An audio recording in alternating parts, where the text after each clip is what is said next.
poco cansados todos, pero créanme que por el tema que vamos a tratar en esta mesa y por la calidad, la experiencia, el conocimiento de nuestros ponentes, les aseguro que no se van a dar cuenta de cómo va a pasar el tiempo. Si no, me reclaman a mí al final, si no es cierto, pero van a ver que así va a ser. A mí, sí, a mí. Bueno, la mesa se llama Construcción de la Ciudadanía y Cultura Democrática y nos acompañan. Voy a presentar de una vez a todos los ponentes para ya después irnos más ágilmente, irles dando la palabra. Nos acompaña el profesor Kenichi Ikeda de la Universidad de Tokio. Entre sus áreas de investigación destacan los temas electorales, la participación política, así como estudios sobre capital social que incluye el análisis de redes sociales. Es miembro del Comité de Planeación del Comparative Study of Electoral Systems. También está con nosotros Rachel Gibson. Ella es profesora de Ciencia Política en el Instituto para el Cambio Social de la Universidad de Manchester. Sus estudios se enfocan en el impacto de la tecnología de Internet en los partidos políticos y los votantes. Actualmente dirige un estudio comparativo sobre el uso de Internet en los comicios del Reino Unido, Australia, Francia y Estados Unidos. También está con nosotros Julia Flores. Ella es maestra en Sociología Política y candidata a doctora en Ciencias Sociales con especialidad en Sociología por el Colegio de México. Se ha desempeñado como coordinadora de la Unidad de Estudios sobre la Opinión en el Instituto de Investigaciones Sociales de la UNAM. Es autora de numerosos artículos y capítulos de libros en México y el extranjero. Ha sido editora de publicaciones relativas al ámbito social y político mexicano. Entre sus libros más recientes se cuentan La cultura de los derechos humanos en México, una encuesta nacional de opiniones, actitudes y valores, que está en prensa, y Habitar la gran ciudad, jóvenes en el Distrito Federal, México. Actualmente se desempeña como investigadora y coordinadora del área de investigación aplicada y opinión del Instituto de Investigaciones Jurídicas de la UNAM. Y también está con nosotros André Blé, doctor en Ciencia Política por la Universidad de York. Se desempeña como profesor del mismo campo de conocimiento en la Universidad de Montreal desde 1989, donde imparte los cursos de metodología de la investigación, métodos cuantitativos, elecciones y comportamiento político. Es autor de numerosos artículos y libros. Entre los más recientes están Los efectos mecánicos y psicológicos de la ley de Duverger, evidencia de Canadá, India, Gran Bretaña y Estados Unidos, y el sistema electoral y de partidos francés en perspectiva comparada. Ha sido presidente de la Asociación Canadiense de Ciencia Política. Como comentarista de la mesa, también tenemos el honor de contar con la presencia de Rosa María Mirón Lince. Ella es licenciada en Sociología, maestra y doctora en Ciencia Política por la Facultad de Ciencias Políticas y Sociales de la UNAM. Se desempeña como profesora investigadora de carrera del Centro de Estudios Políticos de la misma facultad. Es investigadora nacional del Sistema Nacional de Investigadores del CONACYT Nivel 2. Fue consejera del Instituto Electoral del Distrito Federal y fue presidenta de la Asociación Mexicana de Consejeras Electorales Estatales. Entre su muy amplia producción académica se destacan, por ser los más recientes, la coordinación del libro Los Estados en el 2009, la lucha política y competencia electoral, y su libro El PRI y la transición política en México, que está actualmente en prensa.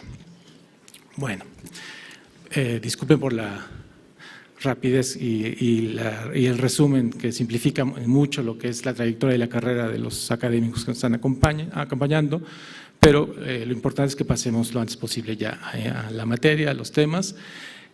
Como ustedes saben, los ponentes van a tener máximo 20 minutos para exponer sus temas.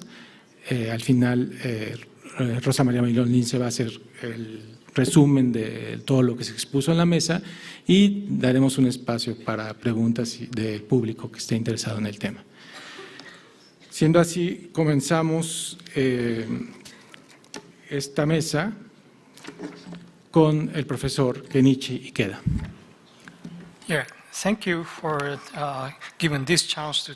Por darme la oportunidad de hablar acerca de los estudios japoneses. El título se ha cambiado un poquito.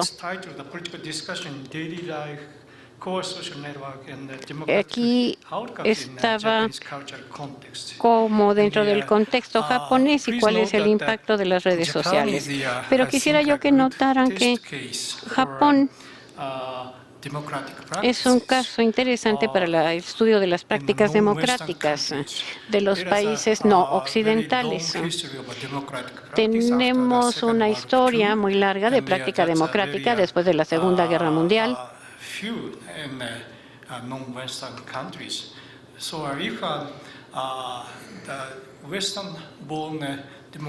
Después del auge democrático que se aplicó a la sociedad japonesa, tenemos una habilidad mucho más generalizada que otros países no occidentales. Entonces, Japón es como una especie de caso típico para probar las teorías democráticas. Y permítanme empezar por el supuesto básico, que es el compromiso cívico. Y se sabe muy bien, de acuerdo con otros estudios, que hay tres elementos muy importantes para que funcione este capital social para poder reforzar el compromiso cívico. Y uno de ellos serían las redes sociales. Y no es nada más el Internet, sino también podemos incluir otro tipo de redes sociales dentro de las organizaciones formales, así como en las redes de comunicación informales. Y también la importancia de las instituciones o de la confianza interpersonal. Otra cosa pudiera ser la confianza que se tiene entre sí. Yo escogí las redes sociales aquí. Y bueno, este es un elemento muy importante dentro de nuestra vida cotidiana y como función para nuestras prácticas democráticas. Y también enfatizamos que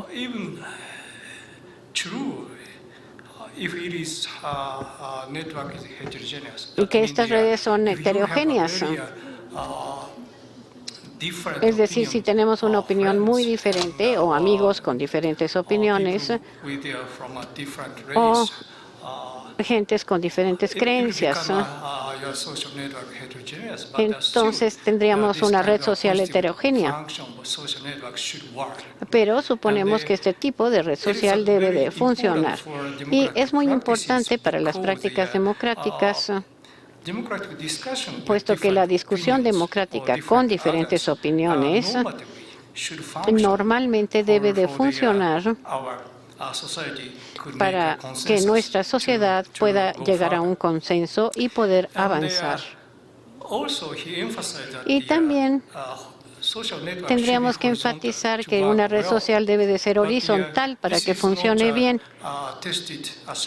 Y este es un supuesto que todavía no se ha comprobado. Pero, ¿qué pasa si la red es una red jerárquica? ¿Qué pasaría? Bueno, esto tampoco se ha comprobado. Así es de que nos enfocamos en la heterogeneidad de la red, así como en la jerarquía, para tratar de mostrar lo robusto de nuestro comportamiento social. Y esto es bueno para una prueba dentro del contexto japonés. Este sería el supuesto cultural básico. Y para esto tenemos dos supuestos que son muy claros. Uno es la regla de la antigüedad fuerte y el énfasis en la jerarquía. Aún en nuestra vida cotidiana utilizamos un lenguaje diferente con alguien que tiene un estatus social mucho más alto que nosotros. Así es de que debemos de estar muy conscientes al meramente hablar con alguien más. Y también tenemos que enfatizar la armonía, es decir, que hay una postura de no disentir.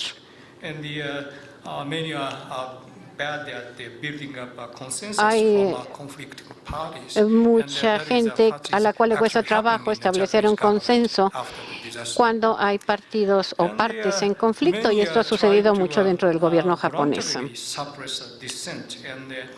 Esta cuestión de disentir, pues a veces ocasiona problemas, puesto que la gente trata de evitar confrontar una desarmonía. Y también tenemos el nombre de la tradición de Confucio. Esto se origina de China y luego forma parte de la sociedad coreana y luego de la japonesa. En esta cultura se supone que un líder senior debe ser respetado, y en ese sentido el sentido de la jerarquía puede ser diferente si lo comparamos nada más con la jerarquía del poder. Y también este líder debe de ser capaz de poder solucionar los conflictos y también salvar las situaciones entre los partidos. Así de que al tener este tipo de tradición, pues esto es lo que más o menos nos rige. Pero este tipo de tradición puede funcionarnos mal dentro de una democracia liberal. Por ejemplo, la jerarquía puede evitar que haya posibilidad de hablar con los iguales o de expresar argumentos opuestos o la probabilidad de mejorar las habilidades en una discusión.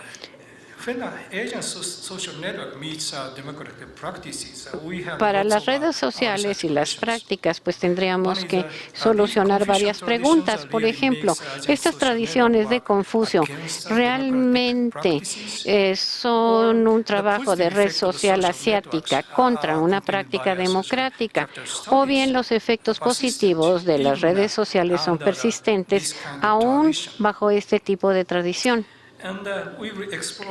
Y bueno, vamos a explorar estas preguntas utilizando los datos japoneses del YESI. Y quisiera yo enfatizar que los resultados son solamente informativos para otros contextos asiáticos, así como para otras sociedades donde se aplica mucho más énfasis en cuanto a la jerarquía o a la armonía en exceso.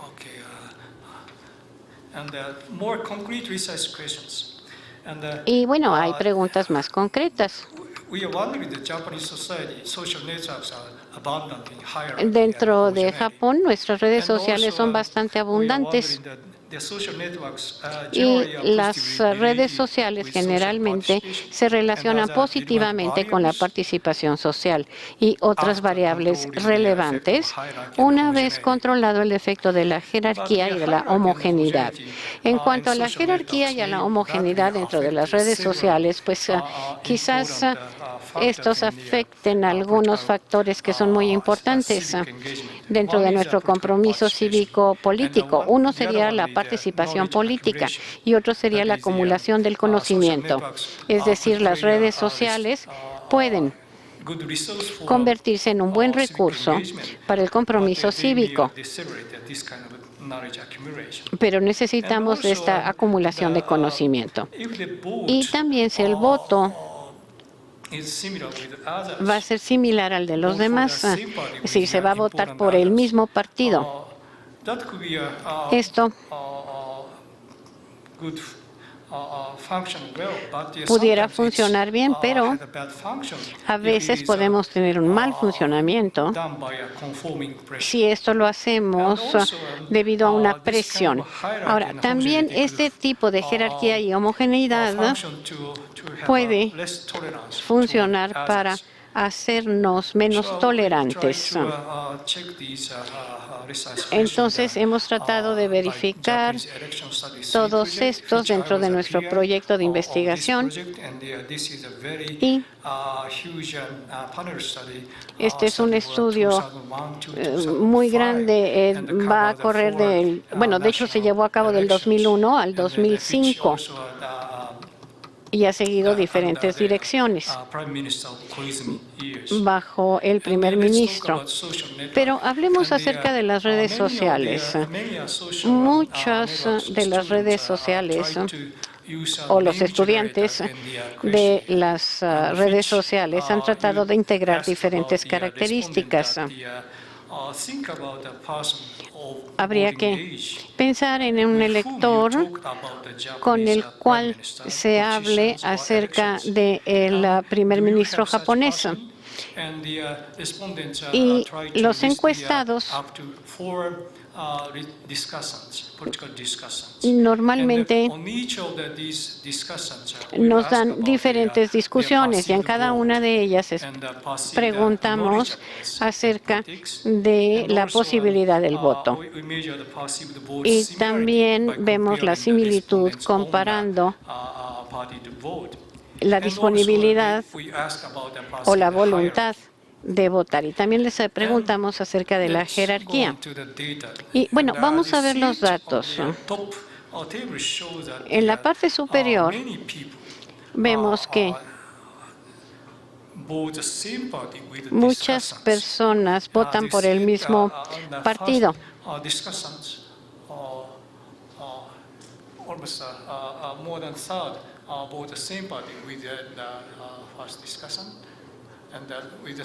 Y con el segundo, más del 30% votan por el mismo partido.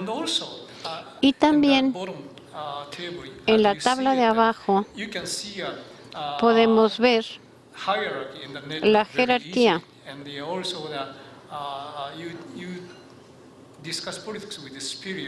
Y también vemos cómo cuando se comentan las elecciones con un superior, que aquí estamos en un 30% más o menos. Entonces, las redes sociales japonesas sí dependen grandemente de la jerarquía. Pero veamos esta tabla de acá, la segunda. Esta jerarquía, y aquí estamos hablando con los políticos, no se correlaciona muy bien, que digamos.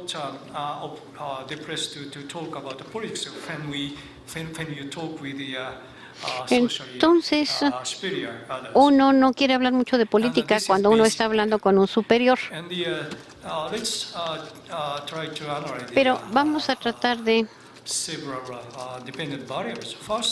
ver estos datos que tienen que ver con la participación política. Aquí podemos ver la participación, como depende, y acá tenemos el análisis de Pareto. De hecho, este es un análisis de binomio y hay varias variables independientes. Estas son de control. Y nos vamos a enfocar en esta parte de aquí. Aquí tenemos a los activistas de redes sociales informales y vemos la frecuencia de las discusiones sobre política y cómo esto tiene un efecto consistente en la participación política. Esto es muy similar también en el hemisferio occidental. Y acá tenemos esto que no nos permite mucho la participación política, puesto que se refiere a las actividades de asociación. Ahora, pasemos a la siguiente, y aquí vemos que este es el análisis de la participación política como elección. Aquí seguimos la misma medición, pero aquí tenemos una deducción en la participación política. Aquí preguntamos acerca de la naturaleza de la participación y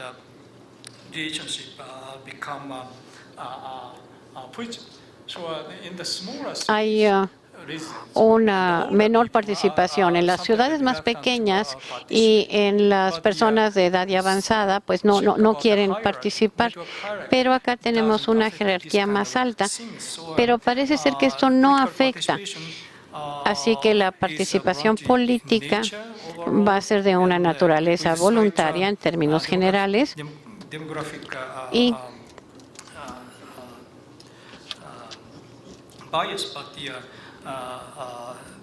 tenemos aquí un sesgo Pero este sesgo no se debe en sí a la jerarquía. Y luego el efecto de la jerarquía en la similitud. Y aquí tenemos a los que discuten con jerarquía que sí tienen un efecto político. Aquí lo más probable es que se vote por un partido similar y también va a tener un efecto político. Entonces, si estamos discutiendo y si sabemos algo de política, lo más probable es que votemos por el mismo partido que nuestro interlocutor.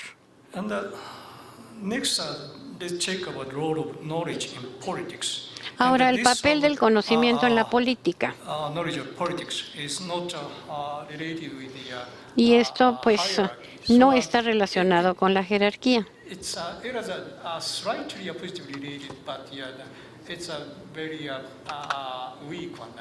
Bueno, hay una especie de relación, pero es muy débil. Aun cuando estemos discutiendo con un superior, pues esto no necesariamente implica que él sea más conocedor. Y tendríamos que verificar el efecto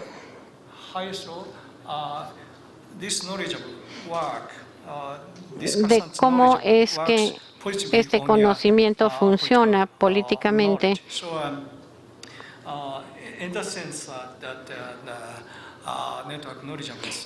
En esencia, estas redes sí tienen una función dentro del conocimiento político, al igual como la diversidad. Y esto es muy similar a lo que se encuentra en las sociedades occidentales. Pero recuerden que aquí la jerarquía tiene efecto en ambos, pero acá la jerarquía de red no tiene efecto para aumentar el conocimiento político. De aquí que el efecto de la jerarquía sea en esencia un voto por el mismo partido, y esto puede ser un problema. Después, en el análisis, y esto es un poquito complicado, así es de que me gustaría saltarme esta parte y nada más mostrarles una de las imágenes. Y acá, bueno, tenemos dos tipos de tolerancia. Una sería la tolerancia política, porque estamos guiados por instituciones menores, aun cuando podamos tener algún tipo de derecho radical, demostrar porque estamos seguros, porque estamos en instituciones más bajas, pero tenemos también lo que se llama la tolerancia social, que no está guiada por este tipo de arreglo institucional. Cuando hablamos con los amigos y tenemos una opinión diferente, algunas veces no podemos tolerar, y entonces esto va a ser una especie de intolerancia social. Así es de que tenemos dos tipos de tolerancia. Y tenemos diferentes posibilidades para la tolerancia política. Y también tenemos la tolerancia social.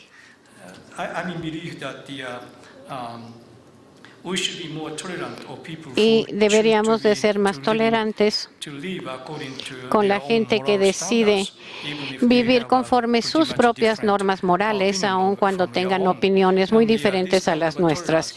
Y entonces tenemos este tipo de tolerancia que está relacionada con la diversidad política. Y también hay una tolerancia con las redes sociales, que va a ser la tolerancia con los miembros de la familia o con otros que a veces no podemos tolerar. Pero lo mismo se da acá. Si tenemos mayor diversidad, vamos a ser más tolerantes.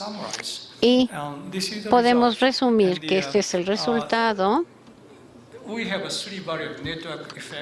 Y tenemos diferentes efectos, el efecto de homogeneidad, el de jerarquía, y estas son variables dependientes. Estas dos filas no difieren mucho del contexto occidental, pero el efecto de la jerarquía, aquí hay una especie de poder que fuerza el voto en forma similar, pero no hay nada relacionado con el conocimiento, o sea que esto también puede ser problemático. Como ya dije, los japoneses tienen dos puntos, que sería la homogeneidad y la jerarquía, pero la jerarquía es la única que puede ser problemática. Esto nos puede dar una información útil para los países asiáticos y para otros países con tradiciones similares. Yo desconozco la sociedad mexicana, pero pues no sé, a lo mejor esto sí puede ser de utilidad para otras sociedades. Gracias. Muchas gracias a Kenichi Ikeda. Y ahora le cedo el uso de la palabra a Rachel Gibson.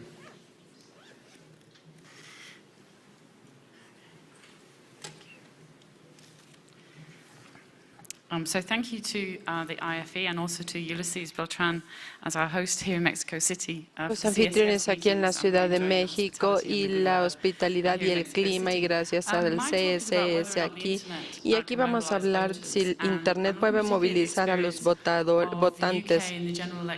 Les voy a hablar del Reino Unido, las elecciones del 2010, evidencias que nosotros compilamos durante la campaña para este proyecto comparativo, donde compararemos nuestro país con Estados Unidos, Australia y Francia, hablando de la participación, las campañas en línea, la participación y la movilización. Primero vamos a hablar del contexto, ¿sí?, sobre la pregunta de por qué Internet es un punto de movilización. En términos generales, el estudio de la participación en línea creo que se ha visto en las tendencias más recientes y generales. Hay una historia familiar que será evidente para todos ustedes que han visto la participación en los últimos 30 años. Se ha hablado de la reducción en las formas convencionales de participación.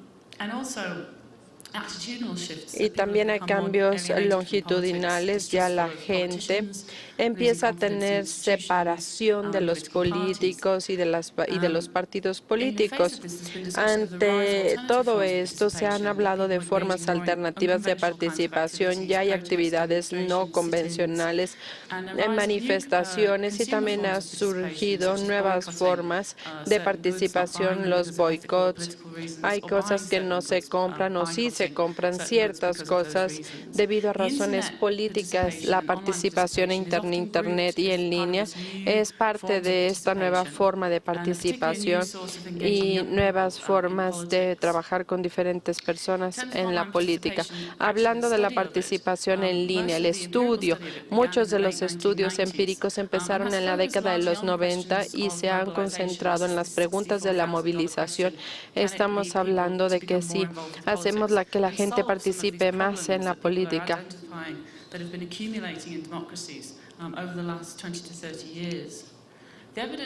La evidencia, no lo voy a ver aquí, es mezclada, pero tenemos los efectos positivos. La gente tiene precaución con las cosas que están transformando la participación. Creo que en los estudios se ve una relación positiva entre el uso de Internet y alguna forma de actividad política. Sin embargo, en esta imagen, los modelos y las medidas de participación varían. Si ven los estudios, las variables dependientes, la forma física de participación en la línea varía si lo vemos en las campañas, en los estudios. Ustedes han recibido, han leído blogs sobre política, han firmado, han participado en las cuentas de Twitter. Todas estas son diferentes formas de participación. Ahí se pueden sacar conclusiones y por eso es que hay diferentes hallazgos. También hay formas de prácticas convencionales y todo esto está presente en el ambiente en línea. Podemos hablar de cómo ponernos en contacto con políticos, donar dinero. Todo esto es muy parecido a cómo se hace fuera de línea, aunque esta sí es una nueva forma de participación. Tenemos el tweeting y tenemos el compartir contenido político. Tenemos diferentes tipos de participación que pudieran estar presentes entre la gente. Creo que esta es una de las preguntas que tienen que ver con la movilización y si Internet hace que participe más gente. ¿Cómo se tiene que definir la participación y cómo esto es diferente de los diferentes tipos de participación? Y luego, ¿en qué medida, una vez que identificamos estos modos de participación, este estudio entonces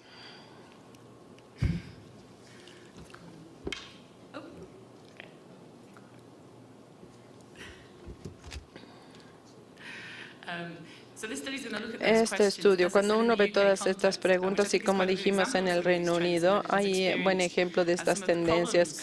Hemos vivido algunos de los problemas propios de la participación, como ya lo hemos dicho. También tenemos las elecciones del 2010, que fueron en realidad unas elecciones con mucha vida y la campaña electoral se le dio mucha atención. Los debates de los líderes empezaron a incluir en el Reino Unido y se tuvo muy buen desempeño del líder de los liberales demócratas y se puso mucha atención, se generó mucha atención en línea, en la esfera en línea, y esto significó que el Reino Unido empezó a ver los niveles de Estados Unidos, ya que la gente empezó a poner atención al uso de Internet y este tipo de participaciones para poder participar en las campañas electorales. Las preguntas de investigación que se consideran: ¿en qué medida podemos identificar diferentes tipos de participación electrónica? Estas diferencias pueden derivarse, son electrónicas o son nuevas líneas de participación, y en qué medida estos diferentes tipos de participación electrónica representan el potencial de movilizar o removilizar a los ciudadanos. Aquí tenemos un estudio que es parte de un estudio de 3 años. Y están los detalles si ustedes los quieren tener en el sitio. Se llama projectcode.net, que tiene detalles de los resultados que se produjeron, hablando de los datos y de los métodos, a diferencia de las encuestas en persona que hace BMRB, una agencia del Reino Unido. Se tuvo una muestra de 2,000 personas y los usuarios eran 1,456, los usuarios de Internet. Se midieron 13 reactivos sobre la participación en línea, 9 específicos a las elecciones y 4 más generales. También hablamos de quienes los habían contactado electrónicamente, las variables, la demografía, los métodos que utilizamos. Primero, para hablar de los diferentes modos de participación electrónica, fue a través de un análisis de factores exploratorios, EFA. También se hizo un análisis de regresión logística binaria y múltiple para revisar los predictores de tipos de participación que se identificaron en la etapa 1. Tenemos los factores socioeconómicos. También determinamos si esto tenía un impacto en la probabilidad de voto. Bueno, pues estos fueron los resultados. No puedo mostrarlo con más detalle porque no tenemos tiempo, pero estos son los diferentes reactivos sobre los que preguntamos durante la campaña y las frecuencias. Los dividimos. La gente preguntó cuál era su relación con la campaña oficial. Se habló de los lugares que mostraban campañas o los lugares oficiales, las herramientas en línea, línea, los diferentes banners, cosas que podemos poner en nuestras páginas para promover los partidos políticos. Luego se habló del acceso a los sitios nuevos.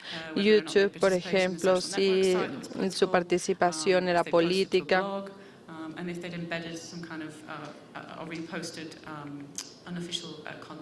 Y el contenido oficial. Y por último, el contacto con los funcionarios de gobierno, si tenían si habían firmado alguna donación, petición en línea y discusiones en línea. Y también tenemos indicaciones de todas estas actividades en el formato electrónico. De esto no se habla en esta conferencia, pero se trataba de determinar una similitud entre la forma nueva en línea de participación, si es algo completamente nuevo, si son cosas independientes o los que están donando en línea, fuera de línea, las diferencias.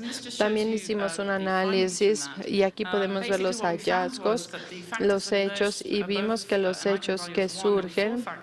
Aquí tenemos los 4 factores. Aquí están los 4 diferentes tipos de participación y los llamamos e-comunicación, e-blanco, e-campaña formal y e-campaña informal. La e-comunicación es un factor muy amplio que captura, ya que la gente compila información, la utiliza, la comunica y la discute con otras personas. Es una forma de comunicación. E-target, blanco electrónico, una mayor participación, se ponen en contacto. Y también tenemos la firma de peticiones y la campaña formal electrónica. Esta tiene que ver con los partidos políticos. Y luego la campaña informal electrónica es tener contenido no oficial, mandarlo a los amigos, hacer comentarios en los blogs, en los mensajes. Es activo, pero tiene que ver con el blanco. No son los partidos políticos ni el gobierno, sino otros compañeros y amigos. Estos son los 4 factores. Luego lo que quisimos en el siguiente paso era determinar la evidencia de este tipo de participación, aunque la comunicación electrónica, ahí no todo el mundo a veces la quiere ver, es medio pasiva, pero si aceptamos que es algún tipo de participación, queremos decir quién está participando en estos diferentes tipos de actividades. No lo podemos ver claramente, pero básicamente vimos que todos los tipos de factores, las primeras 4 columnas fueron las que se predijeron por interés. Los interesados en las políticas participaron en este tipo de participación y tienen altos niveles de habilidades. Por ejemplo, si mandaron correos. Y más allá de esto, parece que el blanco. Aquí tenemos los diferentes tipos convencionales de participantes, las habilidades cívicas, ya tienen algún tipo de partidismo. Y la campaña formal electrónica representa altos niveles de partidismo.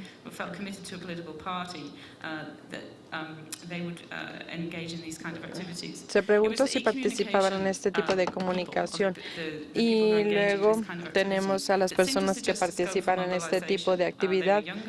Son personas más jóvenes, no estaban comprometidos y tampoco tenían altos niveles de habilidades cívicas, pero sí interés y alto nivel de habilidades en línea. Y luego determinar si esto había marcado una diferencia en las votaciones. Y lo que nosotros es que estudiamos los diferentes factores y vimos cuáles eran los otros determinantes de la votación. Y aquí podemos ver los diferentes tipos de participación. Fueron la comunicación, los factores de comunicación y los blancos electrónicos, y las otras 2 formas no aumentaron significativamente la campaña formal e informal electrónica. Y claro que la pregunta más importante aquí es que no podemos garantizar que esto sea una causalidad, que la gente que haga más comunicación ni blancos electrónicos más. También puede suceder lo opuesto. Los que están votando y están haciendo más de estas actividades probabilidades y en una encuesta transversal es muy difícil establecer algún tipo de causalidad. A manera de prueba final, lo que hicimos fue ver las probabilidades para predecir los diferentes niveles de participación y los diferentes niveles de interés, y lo que vimos es que en particular en el caso de la comunicación electrónica había una diferencia comparada con los otros tipos de participación o participación electrónica. Y lo que esto nos muestra es que para aquellos que tienen alto nivel de comunicación, la comunicación electrónica no marca ninguna diferencia para votar o no. Sin embargo, para aquellos que empiezan con bajos niveles y luego más actividades de comunicación electrónica, sí hay un incremento en su voto. Pero en el caso de las campañas formales e informales, pueden ustedes ver cómo se mantuvieron planas y no van a tener mayor probabilidad de votar. Y nosotros, estas personas ya comprometidas, ya están interesadas y son personas que van a votar. Entonces, no pensamos que sea una declaración definitiva de que Internet movilice a los votantes, pero aquí tenemos evidencia del potencial de movilización. Otra cosa que podemos decir es que la participación electrónica se tiene que entender como un concepto multidimensional, igual que sucede con la participación fuera de línea. Esta siempre se divide en los contactos, votar, campañas, actividades comunitarias, demostraciones.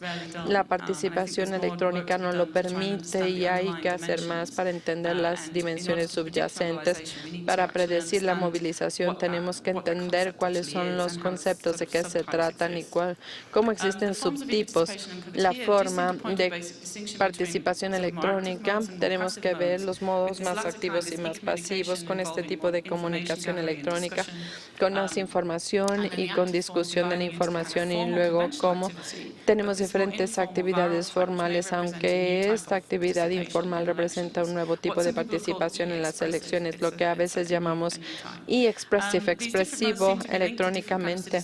Y esto se relaciona con los diferentes perfiles de públicos, de ciudadanos.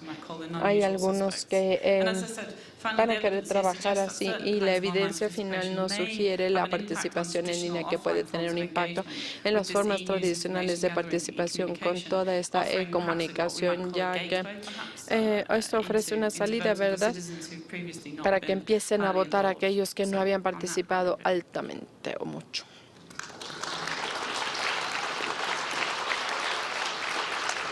Muchas gracias, Rachel. Thanks, Rachel, for sharing these very interesting findings with us. And now we're going to give the floor to Julia Flores. Thanks. Primero que nada, quiero First of all, agradecer la invitación del CSIS, esta importante organización, y del IFE. Para participar hoy en esta mesa redonda, voy a participar con una ponencia El lado oscuro de la ciudadanía, seguridad pública y valores democráticos, y tengo el agrado de presentar ante ustedes por primera vez los resultados de la segunda encuesta de cultura constitucional que se acaba de entregar el 31 de mayo.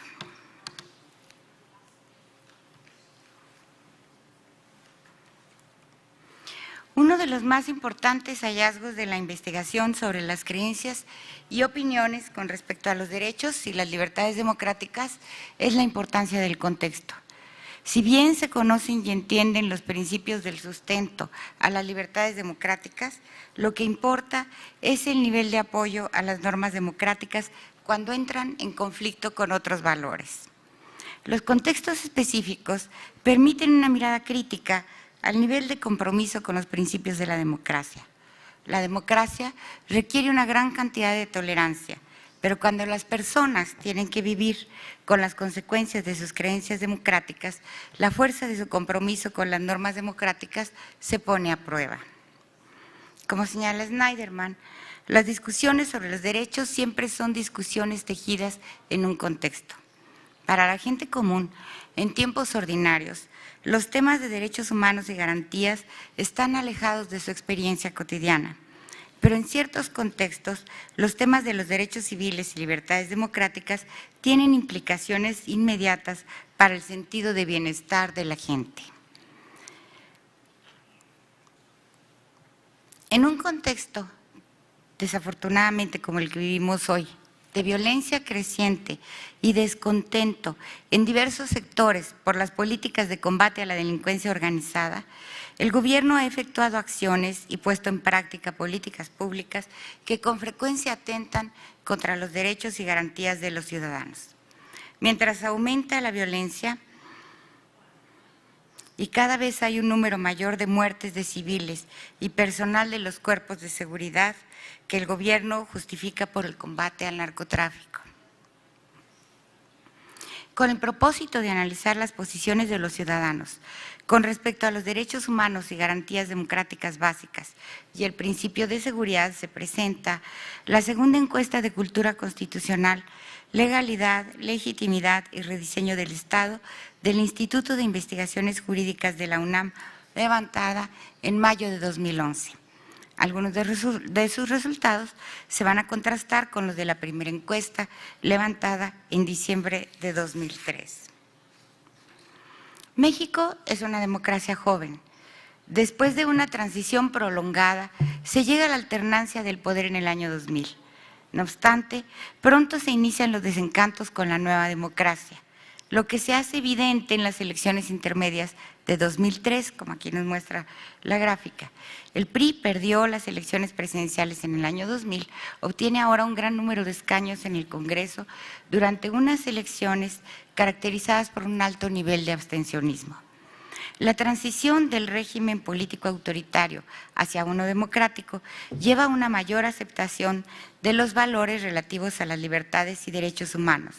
Si bien muy temprano comienzan a ponerse a prueba los incipientes valores y prácticas en el ejercicio de la nueva democracia. En el año 2003, aquí tenemos una gráfica, no sé si alcancen a ver el título, es una gráfica sobre la percepción del país. Dice, comparada con la situación que tenía el país hace un año, ¿cómo diría usted que es la situación actual? En amarillo tenemos 2003, en rojo tenemos 2011. Y lo que podemos encontrar es que la gente en la última gráfica tiende a verla igual de mal o peor, que son los índices que aumentan. En el año 2003 eran los secuestros, robos y la inseguridad por el alza de diversos delitos en varias ciudades, como la Ciudad de México, así como la violencia de género, los que preocupaban a la población. Inicia entonces la creación de organizaciones civiles preocupadas por el clima de inseguridad.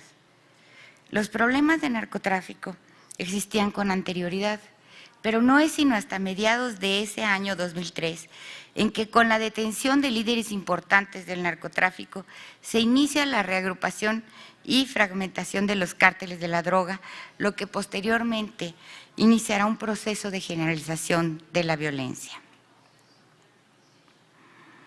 Esta lámina nos muestra el número de homicidios, que es lo que está en naranja, el total de ejecuciones atribuidas al crimen organizado de 2006 a diciembre de 2010 alcanzaban la cantidad de 35.400 muertes atribuidas al crimen organizado. En el año 2006, al asumir la presidencia Felipe Calderón en un proceso electoral fuertemente competido, con posiciones polarizadas y movilizaciones que rechazaban y ponían en duda el resultado electoral, se inició una lucha contra el narcotráfico que ha involucrado el uso de las Fuerzas Armadas en tareas propias de las policías y una serie de medidas tales como decretar el toque de queda en algunas ciudades del país, detenciones sin orden de aprehensión, violaciones al debido proceso, entre otras. Las políticas de combate al narcotráfico se han caracterizado por la opacidad, la falta de coordinación entre los diversos niveles de gobierno y las afectaciones a la población civil. De enero de 2007 a diciembre de 2010 se registraron en el país 34.550 homicidios presuntamente relacionados con la delincuencia organizada. Como resultado, algunas áreas, solo algunas, del territorio nacional se caracterizan por la inseguridad, la violencia y la falta de control del Estado, dificultando las tareas cotidianas de la población y del gobierno. Incluso el IFE realizó un atlas de riesgo para las elecciones de 2009 en particular en lo referente a las zonas de alta criminalidad. ¿Qué tan dispuestos están los ciudadanos a sacrificar ciertos derechos en aras de obtener una mayor seguridad pública? El combate al narcotráfico ha hecho surgir una discusión sobre los derechos en que la búsqueda de seguridad choca contra otros derechos humanos y principios democráticos, lo que pone de relieve no solo la forma en que los individuos juzgan determinadas situaciones en condiciones de normalidad, como en 2003, por ejemplo, sino que también da cuenta de cómo se aplican principios abstractos a situaciones prácticas. Aquí no sé si ustedes alcanzan a ver los títulos, pero lo que dice es con respecto a la seguridad pública en su estado, ¿qué situación le provoca a usted más ansiedad o temor? Ser víctima de un robo con violencia, tenemos 3 de cada 10 que nos dicen esto. Ser víctima de la violencia que genera el narcotráfico, también casi 3 de cada 10. O ser víctima de un abuso de las fuerzas de seguridad pública, son 2 de cada 10 personas, todas y ninguna. Son muy pocos aquellos que señalan que no les provoca ansiedad o temor. La siguiente, por lo que usted piensa en el combate al narcotráfico, el ejército debe actuar, y esta es una pregunta muy importante ahora, el ejército debe actuar bajo el mando de una autoridad civil o bajo el mando de una autoridad militar. Y tenemos prácticamente a 6 de cada 10 personas que señalan que el ejército debe actuar bajo el mando de una autoridad militar. No importa que sea el presidente de la República, el jefe nato del ejército.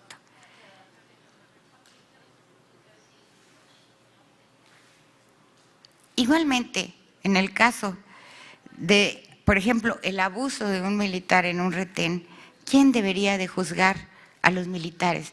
Y esto es importante porque ha sido una lucha que se ha dado en todos los juzgados, tribunales, el Consejo Nacional de la Prevención de la Discriminación, la Comisión Nacional de Derechos Humanos. Bueno, la gente está a favor, más de la mitad, de que los militares sean juzgados por jueces militares y no por jueces civiles. ¿Ello por qué? Primero, por la fuerte desconfianza en el sistema de justicia y 2, la alta confianza que se otorga a los militares en el país. Aquí tenemos una serie de frases que nos dice con cuál de las siguientes frases estaría usted más de acuerdo. En rojo tenemos, ¿es posible luchar contra la delincuencia organizada sin violar los derechos de la gente? En amarillo, no se puede combatir la delincuencia organizada sin violar los derechos de la gente. Lo que nosotros encontramos es que hay, si bien la mayoría, no alcanzo a ver el número, 54%, señala que no se puede combatir, que es posible luchar contra la delincuencia sin violar los derechos de la gente. 3 de cada 10 nos dicen que esto es imposible.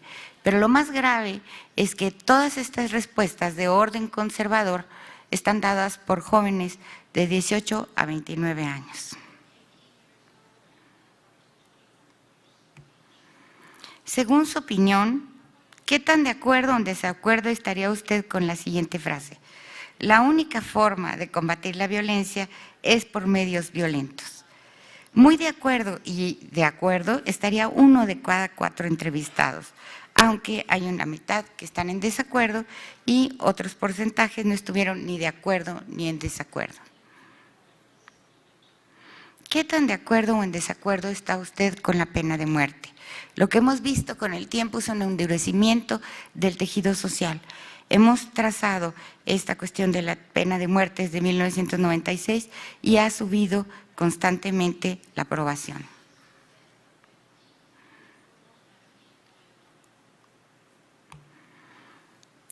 Esta pregunta dice, ¿qué tan de acuerdo o en desacuerdo está usted con que para conseguir información se torture a una persona detenida por pertenecer a un grupo de narcotraficantes? Bueno, el muy de acuerdo es el rojo, es 3 de cada 10 y en desacuerdo está 4, un poco más de 4 de cada 10. 2 de cada 10 entrevistados se manifestaron ni de acuerdo ni en desacuerdo. En esta pregunta, le llamamos la pregunta Bin Laden. Quisimos replicar la situación de lo que sucede con Bin Laden y dice, ¿qué tan de acuerdo o en desacuerdo está usted con que las fuerzas de seguridad maten a una persona miembro de la delincuencia organizada, aunque exista la posibilidad de detenerlo para presentarlo ante la justicia? Estuvo muy de acuerdo, de nuevo, estuvieron muy de acuerdo 3 de cada 10 entrevistados y muy en desacuerdo la mitad, aunque un 17% dijo no estar ni de acuerdo ni en desacuerdo. Esta es una pregunta sobre el toque de queda y se indaga si el toque de queda la gente cree que contribuye o no contribuye, digamos, a fortalecer la seguridad o a combatir la inseguridad. El rojo, que es un 40%, nos dicen que sí ayuda y el 27.1%, que está en amarillo, nos dicen que ayuda en parte. Solo 1 de cada 4 nos dice que no ayuda. Esto sobre todo en regiones del norte del país, sobre todo como Ciudad Juárez y otras zonas donde existe el toque de queda. Esta pregunta, aquí sí no vamos a alcanzar a ver ni usted ni yo, creo, ningunos, se refiere a una serie de derechos y de concesiones que la gente estaría dando a la política gubernamental con tal de salvaguardar su seguridad. Primero, si estaría la gente de acuerdo, esto está en rojo, muy de acuerdo o de acuerdo, está en rojo, con que le impidan salir a la calle de noche. La gente, más de 4 de cada 10 estaría dispuesto. Con que suspendan las clases en las escuelas, más de 1 de cada 4 estaría dispuesto. Con que escuchen sus llamadas telefónicas, las intervengan, 2 de cada 10. Con que impidan a los periodistas criticar al gobierno, casi 2 de cada 10. Con que hagan sus investigaciones en una vivienda, por ejemplo, sin orden judicial, va disminuyendo al 15%. Con que le quiten documentos a propiedades personales va disminuyendo y con lo detengan indefinidamente disminuye. Al mismo tiempo, la gente en esta lucha caracterizada por la opacidad, la mayoría, aquí está en rojo, quiere que se den, aquí en algunos casos la gente, cuando se le pregunta si está de acuerdo o en desacuerdo con las siguientes frases, la mayoría, una buena parte de la población, la mitad de la población, está descontenta con el apoyo a las políticas de gobierno y señala que en algunos casos no estaría dispuesta a apoyar las políticas del gobierno.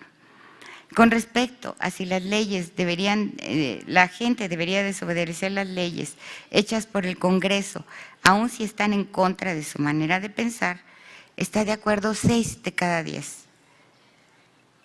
Con la frase, hay veces que es necesario desobedecer al gobierno, están de acuerdo 6 de cada 10 también.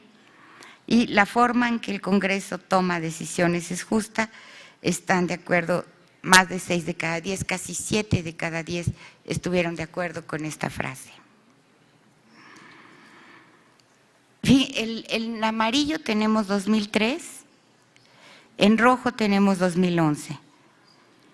¿Qué tan importante es para usted? Y vamos a ver cómo sube definitivamente una sociedad donde se apliquen y respeten las leyes, sube prácticamente al doble, y una sociedad sin delincuencia sube aún más, sube 40 puntos, son las preferencias.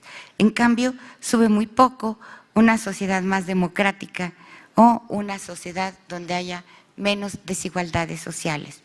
Pasa a tener prevalencia el tema de la inseguridad pública y el cumplimiento de la ley. Y hay aquí una pregunta que nos da mucha información sobre el tema. La libertad y la seguridad son valores que a veces pueden chocar. Si usted tuviera que escoger alguno, ¿con cuál se quedaría? La libertad en rojo, fue escogida por el 35%. La seguridad por más de 4 de cada 10, por el 42.5% de las personas.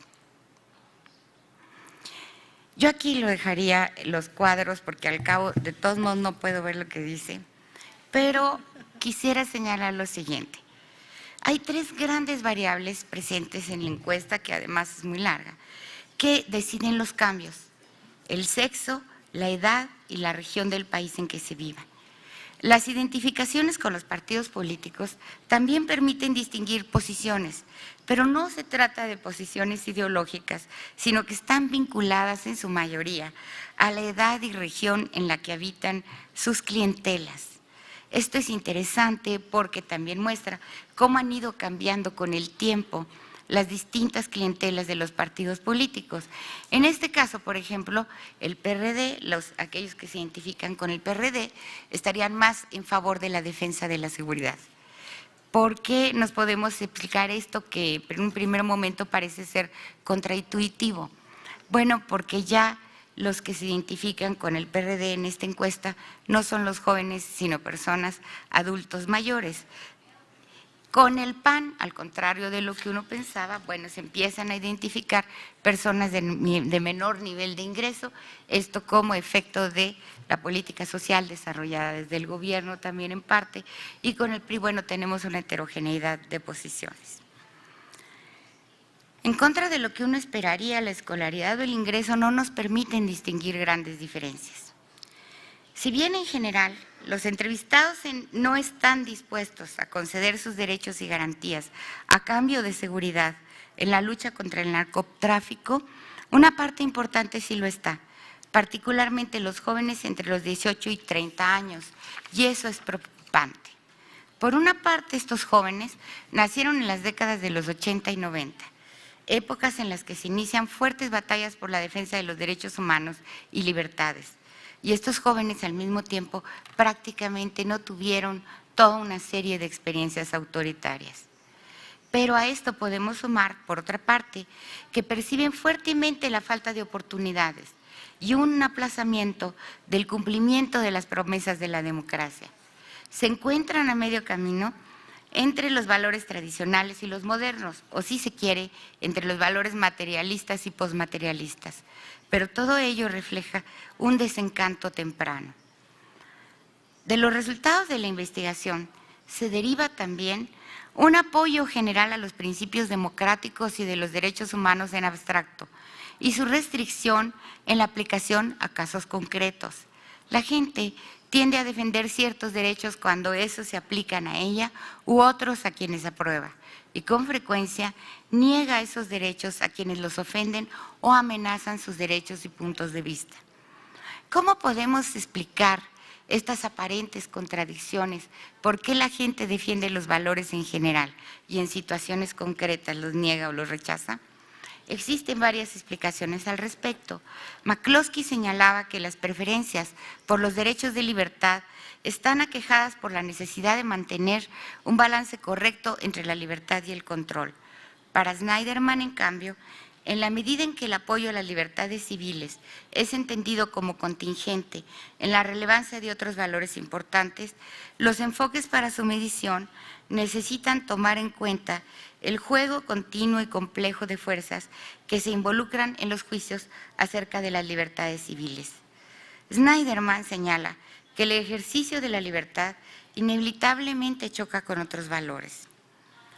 Al hablar de valores, inmediatamente nos remitimos a una dimensión fuertemente afectiva. Los valores, sistemas de valores y tradiciones son articulaciones de experiencias. En ocasiones, al compartir experiencias se comparten valores, aunque no necesariamente siempre es así. Sometemos nuestras preferencias a actos de juicio moral, y los juicios de valor no son juicios aislados, sino que forman grupos. Nos encontramos moralmente indiferente solo ante aquellas preferencias que no están en conexión estrecha con otras preferencias, que para nosotros son moralmente relevantes. No es posible expresar nuestros compromisos morales, defenderlos y hacerlos plausibles, sin las narrativas acerca de nuestras propias experiencias o las de otras personas, consecuencia de violaciones de nuestros valores o su reforzamiento en el pasado. Estas narrativas no son solo ilustraciones didácticas, sino que representan una parte necesaria de nuestra autocomprensión y nuestra comunicación sobre los valores. La generalización de los valores es central a una de las teorías más ambiciosas del cambio social, la de Talcott Parsons. Atiende a la lógica de comunicación de los valores. Su lógica es distinta de la estructura racional argumentativa de la ética del discurso en un sentido estricto, como Habermas o Carlo Toapel. También se aleja de los discursos relativos al choque de identidades, valores o civilizaciones, tipo Huntington, o de cualquier forma de decisión irracionalista, como si los valores últimos o fundamentales pudieran ser elegidos como opciones existenciales, sin cualquier posibilidad de razonar y de plausibilidad intersubjetiva. Parsons señalaba que en la medida en que se hace más diferenciado un sistema social, mayor será el nivel de generalidad o de abstracción en el que se coloquen los patrones de valores, si se han de legitimar los valores más específicos de las partes diferenciadas del sistema social. Pero a su vez, los valores tienen que ser especificados para ser relevantes en situaciones de acción concretas. A medida que se diferencia más una sociedad, en esa medida también tendrán que concretizarse los valores. Esta teoría es importante para entender la comunicación de los valores, ya que describe un proceso dinámico de modificación mutua de valores que no se restringe a la comunicación acerca de valores o principios constitucionales o políticos. Es posible distinguir diferentes niveles de generalidad en la articulación de los valores, así como también es posible describir procesos de generalización de valores no desconectados del nivel de la experiencia. La lucha por los derechos humanos y por combatir un orden autoritario no es nueva, pero es en la década de los 80 y 90 en que alcanza su emergencia más visible.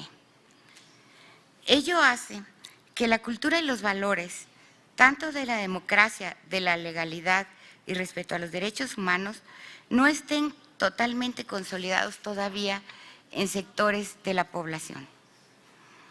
Si bien en general, una buena parte de los entrevistados no están dispuestos a conceder sus derechos y garantías a cambio de seguridad, sí, en la medida en la que se percibe mayor inseguridad, se estaría más dispuesto a reducir las libertades y derechos en determinados sectores de la población y regiones del país.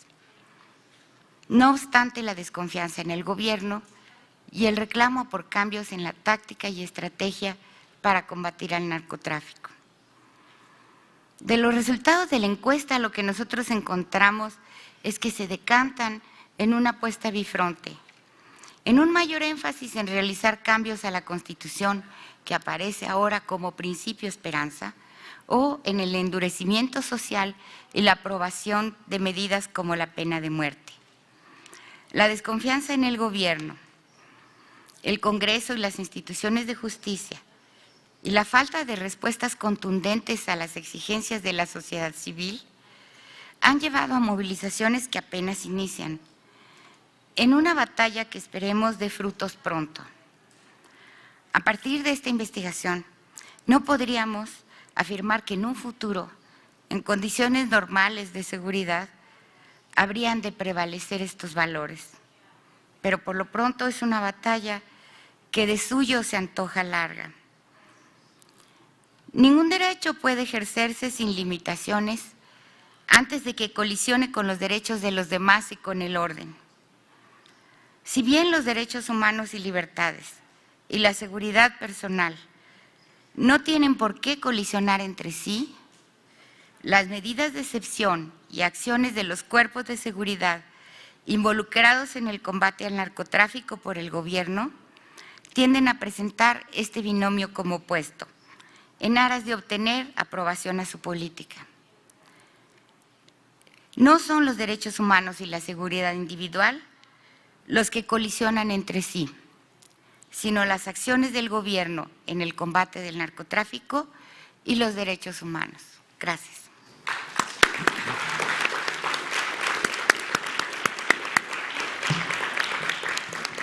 Muchas gracias, Julia.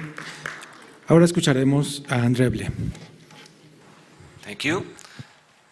I have some bad news. Gracias. Tengo malas noticias y buenas noticias.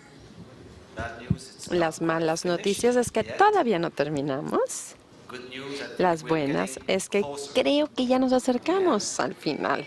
And, Y my objective is really mi objetivo to es present some presentarles research investigación in 8 minutes. en 8 We'll see minutos. whether we can do Vamos it. a ver qué es lo que podemos And hacer. to involve the students Y who've been que so participen patient en los estudiantes que han sido tan pacientes this is hasta a este study momento. which is entitled Este es un Political estudio que se llama Instituciones Políticas, Percepciones de la Representación y las decisiones resultantes. Es un estudio conjunto con diferentes personas. Están utilizando datos del CSS. Básicamente, estamos hablando de estudios que se realizaron en 31 países entre el 2001 y el 2005, con un número total de entrevistados 36,000 personas. Son los datos de CSIS. Estamos viendo únicamente 3 cosas muy sencillas y en este estudio. Primero, el nivel de participación y, por cierto, la participación promedio en estos países es del 74%, es la media de participación. En segundo lugar, estamos viendo el sistema electoral y estamos comparando países PR y países que no son PR en esta muestra de países. La mayoría son PR, pero creo que estamos hablando de 24 PR y de participación y otros 7 que no. Y luego tenemos la representación y estamos preguntando lo siguiente. ¿Usted diría que alguno de los partidos políticos de México le representa razonablemente bien? Y la respuesta tiene que ser sí o no. Y hoy en la mañana el representante, el señor Bebos, habló de representación de personas. ¿Recuerdan cuando habló del número de personas que se sentía bien representada? Estábamos hablando de un 57% en términos generales en los datos de CSS. Y en este estudio nosotros tratamos de probar 5 propuestas, 5 aseveraciones, 5 hipótesis. Y los estudiantes tienen que ser cuidadosos. Voy a tratar de indicarlos y ustedes quiero que me confirmen si sí o si no se dijo en los datos. Tenemos 1 minuto para cada una de estas aseveraciones. La primera aseveración es la siguiente. Aquellos que se sienten representados, que respondieron sí, se sienten representados, ¿tienen mayor probabilidad de votar? ¿Piensan que esto está confirmado o no? Esta es una votación obligatoria nada más para los estudiantes.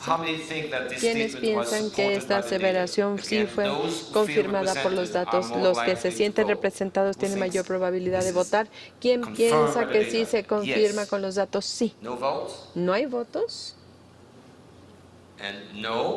¿Y no? ¿Que no se confirma? ¿Que no? Bueno, pues la respuesta es que sí. Entonces, la mayoría lo dijo bien. Básicamente sucede es porque estamos controlando factores y es más probabilidad. No es una diferencia significativa, sin embargo, sí no es muy grande, pero sí es significativa. La segunda, las personas tienen mayor probabilidad de sentirse representados en PR que en aquellos sistemas que no son de representación. Se sienten más representados en los países con sistema de participación. ¿Quiénes apoyan esta aseveración? ¿Quiénes piensan que esto no está confirmado ni soportado o apoyado por los datos? Algunos más. Bueno, pues la respuesta es que sí lo apoyan los datos. Hay una brecha y la gente se siente más representada en sistemas de PR y a diferencia de los que no son. No es enorme la diferencia, pero sí es una diferencia de aproximadamente 13 puntos entre sistemas de representación y los que no. La tercera declaración trata de explicar la diferencia entre los sistemas de participación y los de no. La tercera aseveración es que la razón por la que la gente tiene mayor probabilidad de sentirse representada en un sistema de PR es porque hay más RP. La razón por la que la gente se siente más representada en un sistema de RP es porque hay más partidos en los sistemas de RP. ¿Quiénes creen que esta aseveración sí está apoyada por los datos? ¿Quiénes piensan que no está respaldado por los datos? La respuesta es que no. No está respaldado por los datos y de hecho vimos que hay más partidos políticos en los sistemas RP, pero no hay correlación alguna entre la probabilidad de sentirse representados y la presencia de partidos.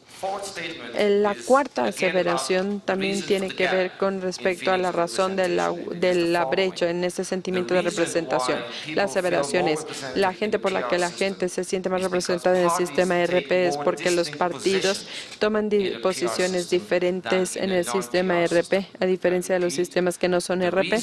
La razón por la que la gente se siente más representada en un sistema RP es que en el sistema de RP los partidos están inclinados a tomar posiciones distintas. ¿Quiénes de ustedes piensan que esta aseveración está respaldada por los datos?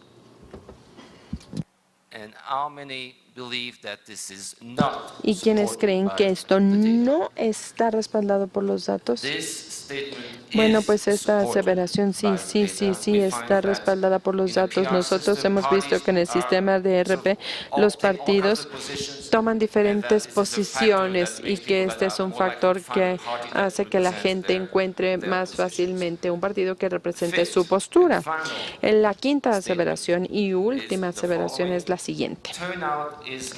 La participación es más alta en los sistemas RPA que en los sistemas que no son de representación. Todo ha sido igual, pero la participación es mayor en los sistemas RP que a diferencia de los que no son RP. ¿Quiénes piensan que esta aseveración está respaldada por los datos? ¿Quiénes creen que esto no está respaldado por los datos? Interesante. Bueno, pues la respuesta aquí es que depende. Claro. Dependerá de la diferencia que ustedes quieren lograr en los datos. Si hay una diferencia significativa de únicamente 2 puntos porcentuales, entonces dependerá de cuál sea su criterio. Si ustedes piensan que una diferencia pequeña es suficiente, sí es la respuesta correcta. Si piensan que 2 puntos porcentuales es muy poquito, entonces tendremos que concluir que no hay una diferencia significativa, ¿verdad? Y mi conclusión personal es que no hay diferencia. Pero esto es debatido por algunos de mis colegas presentes en esta sala, pienso yo. Bueno, para concluir, y porque quiero apegarme a estos 7 u 8 minutos, a este objetivo que tengo, vamos a hablar de lo que muestra la investigación. Sentirse representado importa. La gente vota más cuando se siente representada. Y además es un hecho de que la representación proporcional parece contribuir a mayor probabilidad de sentirse representado por un partido, pero en realidad no nos lleva a una mayor participación sustancial en los sistemas de participación.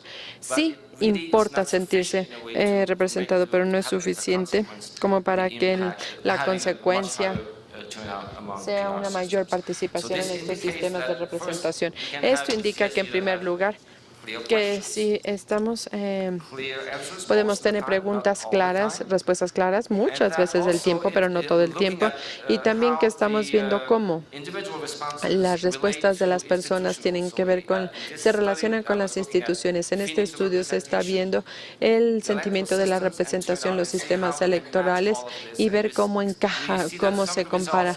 Y hemos visto que hay diferentes resultados, que algunos son muy obvios, hay algunos que no son tan obvios, y pienso que podemos aprender significativamente. Pero también hay muchas otras preguntas, porque aquí nada más estamos viendo 3 factores, aunque hay mucho más que se tiene que considerar. Pero esperemos que esto les dé un sabor de lo que se puede hacer con los datos del CSS. Y creo que con eso me acerco a mis 6 o 7 minutos. Gracias.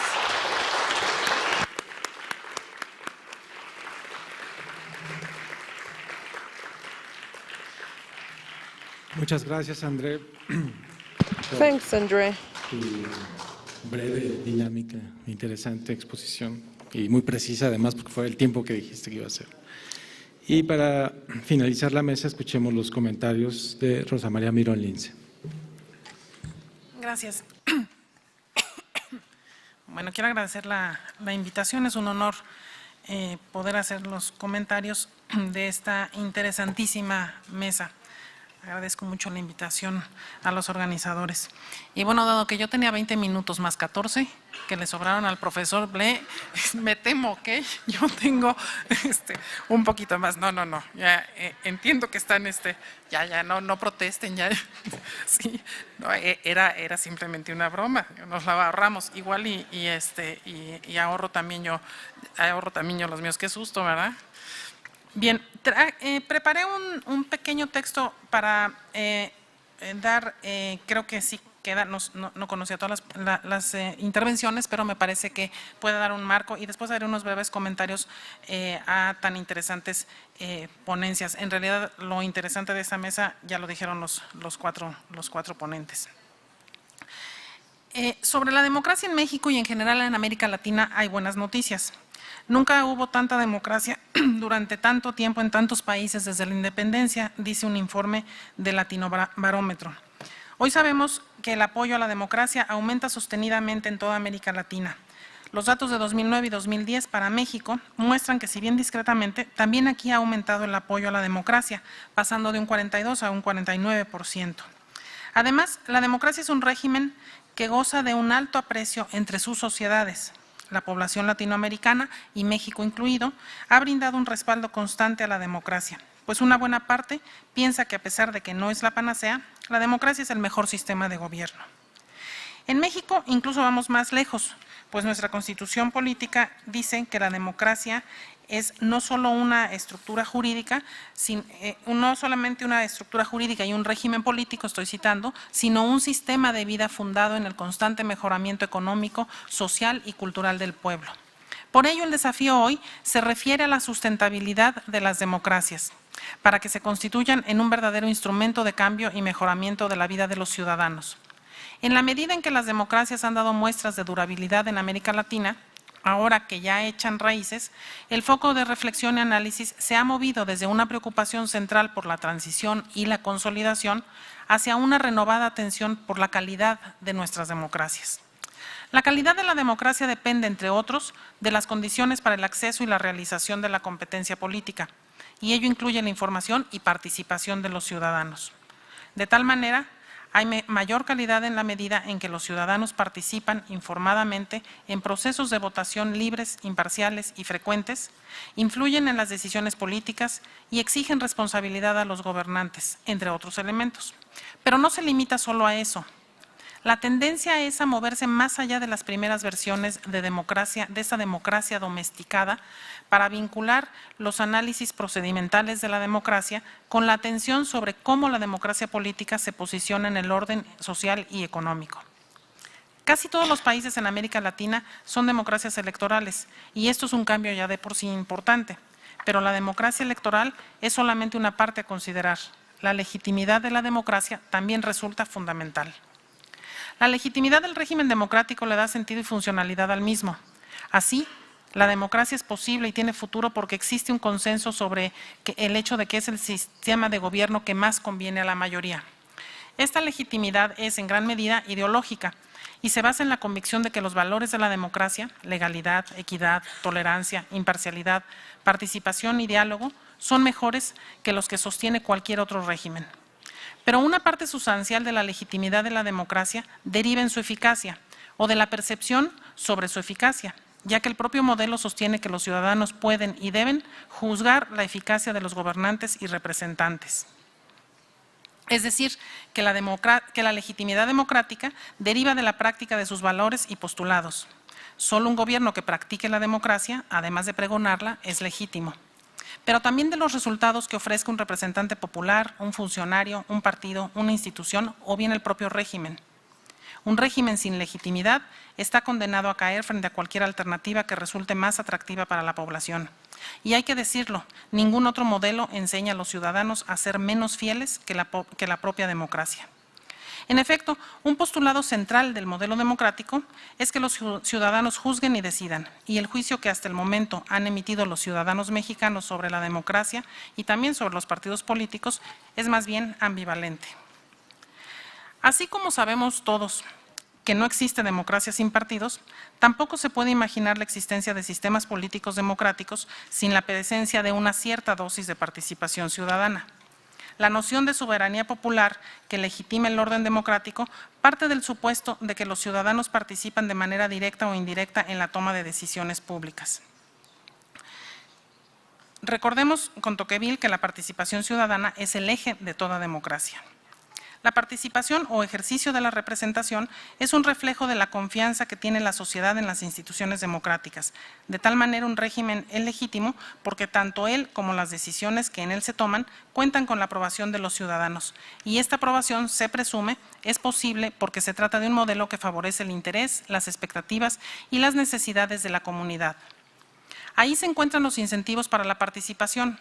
La participación político-electoral se nos revela entonces como una acción voluntaria, como una acción voluntaria en la que los ciudadanos pueden decidir libremente si se involucran o no. Los ciudadanos que consideran que sus necesidades de representación están eficazmente atendidas a través de los partidos y los órganos de gobierno y representación, acudirán a las urnas para tomar parte en la conformación partidista de esas instituciones. En suma, un régimen democrático no puede existir sin la participación de los individuos, porque la participación de los gobernados en las decisiones colectivas es el núcleo más importante para la consolidación o subsistencia de dicho régimen. No obstante, no todas las formas de participación conducen a la civilidad o a la democracia. La democracia tiene en el régimen electoral un elemento fundamental, pero no se reduce a las elecciones porque la participación ciudadana no se agota en el sufragio, sino que implica el ejercicio de una ciudadanía integral. En los regímenes de mayor estabilidad democrática, no solo hay cauces continuos que permiten la opinión de los ciudadanos sobre las decisiones tomadas por el gobierno, existen múltiples mecanismos institucionales de consulta. La mejor participación ciudadana en la democracia no es la que se manifiesta siempre y en todas partes, sino la que se mantiene alerta, la que se propicia cuando es necesario impedir las desviaciones de quienes tienen la responsabilidad del gobierno o encauzar demandas justas que no son atendidas con la debida profundidad. Hoy en día la calidad de la representación es baja. Los partidos políticos sufren un déficit de prestigio. Van perdiendo la representación de la ciudadanía, pues no responden a sus intereses. La crisis de representación muestra los problemas del ejercicio y cumplimiento de los fines de la democracia. Una sociedad que cree poco en quienes la representan puede desvincularse de la democracia. El riesgo de las democracias latinoamericanas, me parece, se encuentra hoy precisamente en la pérdida de legitimidad del sistema. Si el ciudadano percibe que sus representantes no promueven sus intereses y demandas, la democracia se debilita. Y en América Latina hoy los ciudadanos se cuestionan y desconfían de las instituciones políticas. Por ello, la crisis de representación afecta directamente la sustentabilidad democrática. Los estudios estadísticos muestran que en México existe, por lo menos hasta ahora, una clara preferencia hacia la democracia, y esa es una muy buena noticia. Existen datos suficientes para afirmar que los ciudadanos muestran una franca disposición a vivir en democracia. lo que quiere decir, por fortuna, que la creciente desilusión hacia los partidos políticos y sus miembros y hacia las instituciones en general no se ha convertido en una desilusión hacia el sistema democrático. La democracia goza de un crédito bastante mayor que sus elementos integrantes. Esto es, el grado de confianza en el régimen es mucho más elevado que la confianza en sus componentes. ¿Cómo resolver? Quisiera yo terminar con dos preguntas y me parece que a esto es justamente lo que dan respuesta a las ponencias que hemos escuchado. ¿Cómo resolver los déficits democráticos? ¿Cómo asegurar una mayor calidad democrática? En verdad creo que ha sido un privilegio estar en esta mesa que cierra los trabajos del día de hoy con un tema de lo más pertinente, que es precisamente la construcción de la democracia. Esto a lo que nos enfrentamos hoy en México, la necesidad justamente de construir ciudadanos. Hemos escuchado aquí las realidades desde cuatro ópticas, cuatro perspectivas distintas de países diferentes que inevitablemente nos hacen reflexionar sobre nuestra realidad política actual. El profesor Kenichi Ikeda nos habla de las redes sociales y cómo estas benefician la participación política y en este sentido pues le fomentan la creación de ciudadanía. Pero nos habla también de un elemento que resulta por razones obvias, culturales, muy distante de la realidad, de nuestra realidad cotidiana, de nuestra realidad mexicana. Elementos como la jerarquía es un asunto fundamental para la organización social japonesa y adquiere un peso significativo justamente en la participación política también. Hemos escuchado la ponencia de la profesora Gibson y en donde también creo que les habrá pasado igual que a mí. Bueno, al escuchar estas ponencias inevitablemente tratamos de traerlo a nuestra realidad y justamente creo que esta es una de las grandes ventajas de poder estar en estos seminarios en donde nos presentan realidades muy distintas, estudios diferentes, muy distintos a nuestra realidad. Por lo demás quiero hacer un comentario también. Bueno, los datos empíricos que hemos podido observar hoy y que ojalá podamos consultar. Supongo que Arminda nos va a hacer después tendremos el dato de dónde consultar, porque evidentemente dan para muchísimo. Estos datos empíricos nos muestran aquí estudios, bueno, de primera mano y nos muestran, insisto, vuelvo al tema, una realidad muy distinta en el caso de Gran Bretaña. El análisis de las elecciones que hace la profesora Gibson de 2010, elecciones pues sorprendentes, creo yo, por los resultados, mostraron una cara del sistema político y electoral británico distinto a lo que se esperaba, a lo que habíamos estado esperando o lo que se esperaba por la tradición, y en particular estas elecciones complicadas en Gran Bretaña, las analiza desde una perspectiva que es la participación en línea o la e-participación. Creo que nos hace también reflexionar sobre el poco avance que tenemos en nuestro país en este tema y la reticencia que se ha manifestado desde hace muchísimos años por parte de las distintas fuerzas políticas de avanzar en esta ruta.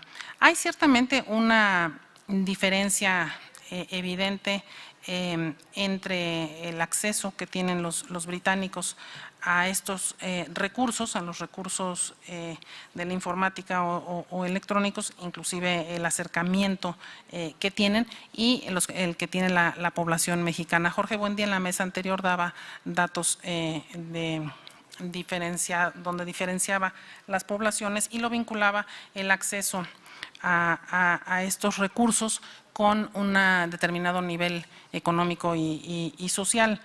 Producto, supongo yo, y la verdad es que no escuché solamente la respuesta, no escuché su presentación, pero supongo que producto de alguna encuesta que haya hecho él anteriormente. De cualquier manera, sí es impresionante ver cómo Es un recurso que se usa tanto para la difusión de las propuestas de los partidos políticos y que constituye un elemento, hablo de la sociedad británica, un elemento presente en los procesos electorales, en los procesos de participación ciudadana y también en los procesos de construcción de la ciudadanía. Es un recurso, me parece, que sin lugar a dudas puede ir de ida y vuelta. Y ya no solamente se limita a la parte del voto electrónico, que es como el primer estadio en donde todavía estamos nosotros parados ahí, no hemos podido salir de este estadio. En otras democracias claramente están muy superados estas etapas. Bueno, y hasta aquí me quedo, porque si no, sí les voy a cumplir lo que dije al principio. No, perdón, no. Hasta aquí me quedo con la profesora. Nada más dos comentarios brevísimos. No, perdón, hasta aquí me quedo con esa ponencia. Es que de verdad es enriquecedora. Bueno, la intervención de Julia Flores yo creo que nos dejó a todos verdaderamente aterrados. O sea, hay que estudiar mucho más, hay que ver la relación, si tiene otras variables, ¿no?, que influyen, qué relación tiene estos datos que dabas con el tema de la edad, con el tema de bueno, hablabas tú de la ubicación geográfica de estas poblaciones, pero creo que sí es importantísimo. Bueno, es desafortunadamente una realidad muy cercana a nosotros y dramática verdaderamente. Y por último, el profesor André Blé habla de, bueno, él sí, muy prudentemente solamente usó 6 minutos, pero creo que el contenido de su ponencia nos da muchos elementos para justamente pensar en esta idea de construcción de la ciudadanía y vincula las percepciones y habla además, claro, en su intervención habló de la crisis, no la llamó así, pero bueno, la crisis de representación o las percepciones de representación, que ese sí es un fenómeno muy cercano para nosotros, la crisis de representación de los partidos políticos y el impacto que esto tiene en la participación. Nosotros tenemos un sistema electoral mixto, entonces los comentarios que nos hacía de la influencia de la presencia de la representación proporcional en el sentimiento de sentirse representados o en la posibilidad, bueno, en la manera como influye en la creación o en la existencia de una mayor variedad de partidos. También habla él en su ponencia del impacto que tiene el paso de los partidos existentes cuando forman coaliciones y cómo tiene esto impacto en el sentimiento que tiene el elector y la motivación que tiene para ir a votar, y desde luego un elemento que para nosotros no aplica, y es el de la obligatoriedad del voto. No aplica en estricto sentido, sería una discusión aparte. Pero ahora sí, hasta aquí me quedo. Les agradezco muchísimo la oportunidad y les felicito. Muchas gracias, Rosa María.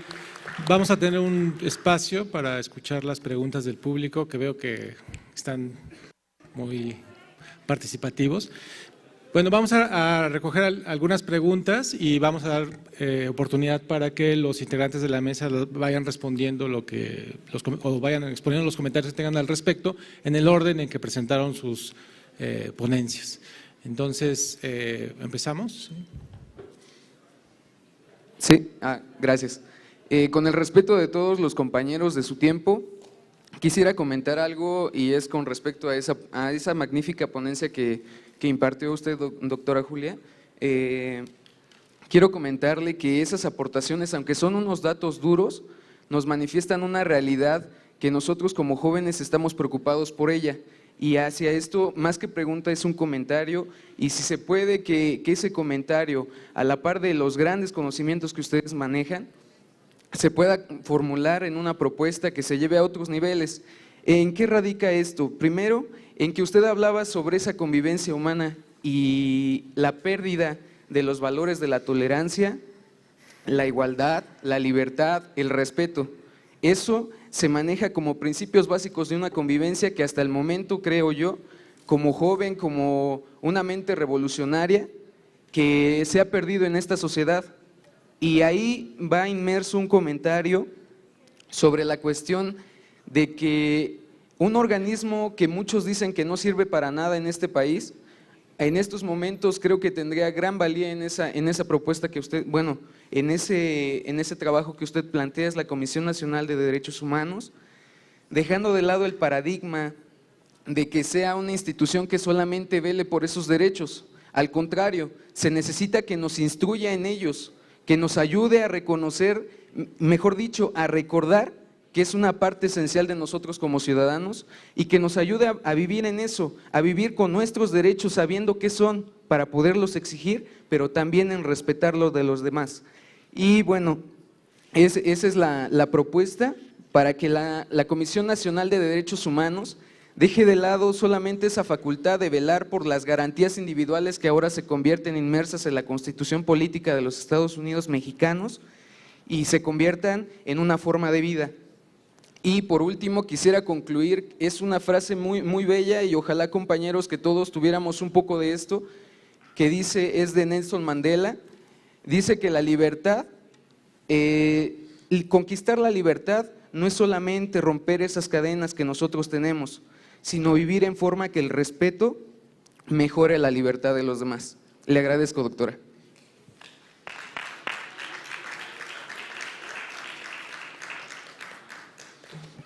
Sin ánimo de coartar su libertad de expresión y su entusiasmo, les ruego que sean muy precisos y muy breves en sus preguntas o sus comentarios, ¿sí?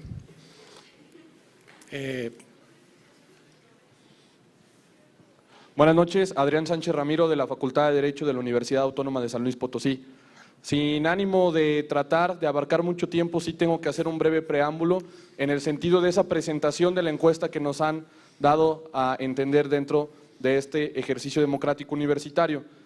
El desquebrajamiento de la sociedad surge desde que sabemos o desconocemos quiénes son nuestros vecinos, y es ahí donde se encuentra el endurecimiento del carácter del gobernado en la realidad, y que también da un comentario hacia el joven de decir, como nosotros no fuimos los que vivimos la etapa antidemocrática de la operación Carrusel, de la compra de votos, entonces nosotros no podemos hablar sobre el fortalecimiento no a la democracia, que tal vez eso sea algo que nosotros dejamos de ver porque no nos está tocando a nosotros, porque hoy existe una institución que trata de avalar ello y que trata de hacerlo con la mayor legalidad y legitimidad posible. Entonces aquí, en este estado, donde la población tiene un endurecimiento de carácter social, ¿dónde queda el poder coercitivo del Estado? En aras de no conseguir el Estado de Derecho que queda en el simple papel de la Constitución, sino de conseguir el Estado constitucional, en hablar sobre las garantías y el respeto a los derechos humanos como tal, no en una simple reforma de capítulo, sino al hecho y no dejar por un lado la Comisión de Derechos Humanos.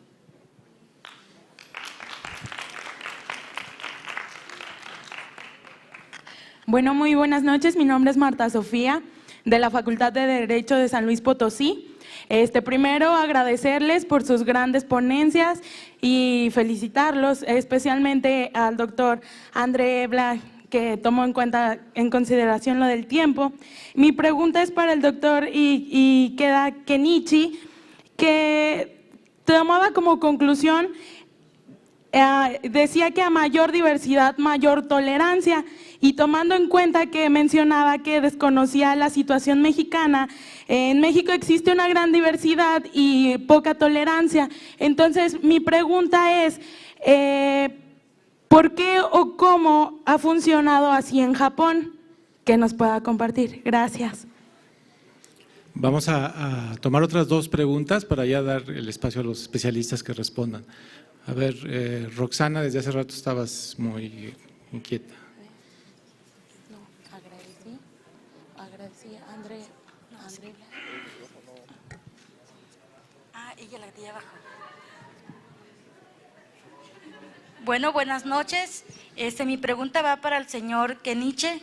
Mi nombre es Silvia Hernández y vengo de la Universidad Veracruzana Intercultural y quiero preguntarle, él maneja dos vertientes sobre la jerarquía y la armonía. Quiero preguntarle si existe equidad de género para elegir hablaba de una palabra de lidercine, para ejercer esta democracia?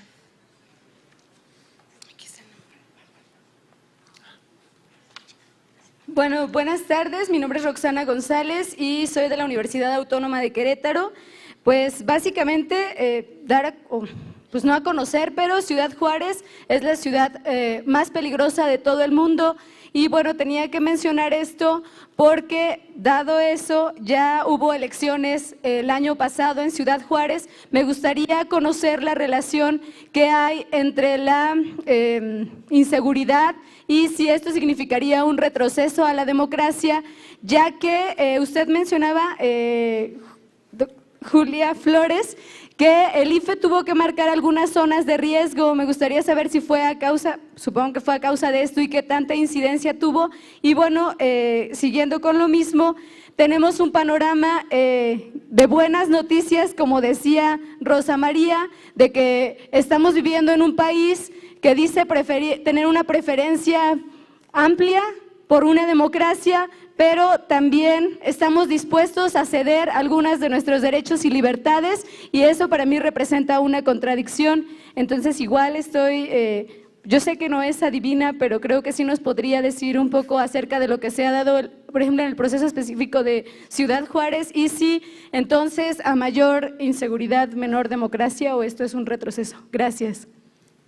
Ya, nada más, la última pregunta, porque no había visto que estaba levantando la mano insistentemente aquí, compañero. David Crow, de Estudios Internacionales del CIDE. This is a question for André Blais. I was trying to make sense of the collective import of your conclusions 1, 2, and 5, so I constructed this syllogism, of which the major premise is citizens who feel more ciudadanos que se sienten más representados son los que votan más, y los que están en los sistemas de representación, los sistemas mayoritarios. Por ejemplo, ¿cuál es la conclusión? Los ciudadanos votan más, los que están en los sistemas RP, que los ciudadanos de los sistemas mayoritarios. ¿Es únicamente una tendencia constructiva o nada más estamos contestando ante los preceptos de la lógica existente? Comenzamos con Kenichi, las respuestas. Muchas gracias. Hablando de la relación entre la diversidad y el nivel de tolerancia, bueno, pues en realidad se trata de un aspecto muy complicado y hay muchas discusiones en este momento. En términos generales, cuando hablamos de la diversidad y el aspecto económico, esta diversidad no promueve la tolerancia. Cuando hablamos de la arena política, por ejemplo, la diversidad sí tiene la probabilidad de llevar a mayor tolerancia, y esto lo relaciono con la diversidad y con la condición de la diversidad y con la calidad de la relación también, y con los riesgos que prevalecen detrás de la diversidad y las diferencias en las condiciones de vida. Todo esto se tiene que tomar en cuenta. Con esto le respondo a la primera pregunta. Y hablando de la cuestión política de la diversidad, por lo general, sí nos permite llevar a una mayor tolerancia. En segundo lugar, tenemos que ver con igualdad y el género. En el contexto japonés, la desigualdad tiene que ver con la jerarquía. Las mujeres, por lo general, se les ve como en un estatus inferior, y este es un sentimiento muy fuerte. Es uno de los problemas fundamentales que se enfrentan en la sociedad japonesa. Muchas gracias. Rachel, si quieres comentar algo sobre las preguntas que hicieron. Entonces, Julia. Muchas gracias. Yo agradezco mucho sus comentarios, y con respecto a si la inseguridad afecta a la democracia, en mi opinión sí. Afecta el ambiente, afecta los valores, no solo a la democracia, afecta a la economía, etcétera. Pero si uno no puede tomar decisiones o tomar opciones totalmente libre, en forma libre, entonces va a ser muy difícil que no se afecte la democracia. Yo creo que es una de las primeras cosas en que se resulta afectadas.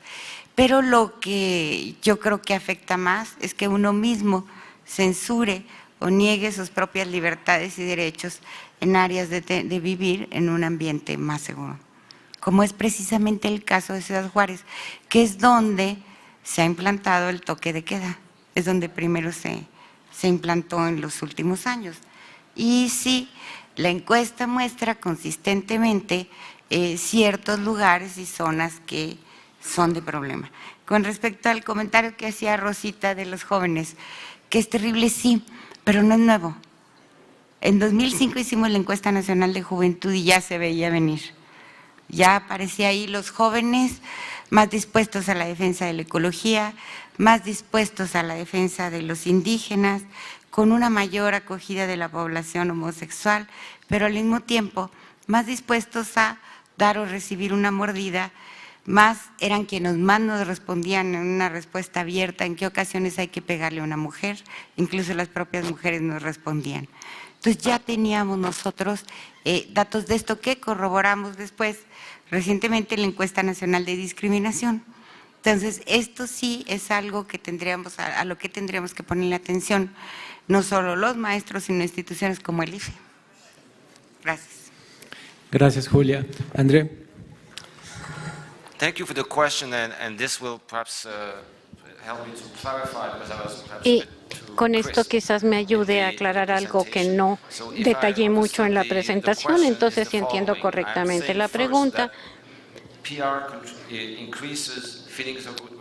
que RP aumenta el sentimiento de representación, y yo digo que aumenta el